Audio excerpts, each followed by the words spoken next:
haven't got any mosquito repellent, which is it's a bad thing. So I've been foraging already on the way in, and we got ourselves this old tin, some punkwood, and some wire that we salvaged. Because you find all kinds of things in the woods. So using our awl, we're just going to poke a couple of holes in the tin.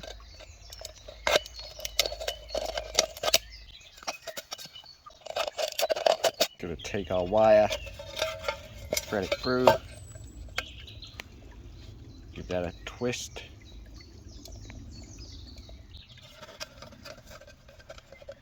Stuff that tin full of punkwood.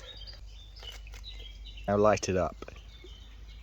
What we don't want to do is have it actually catch fire. We just want it to smoulder and get heat smoke, and then just hang it on my bag, so as we walk along, we're a walking smoke grenade.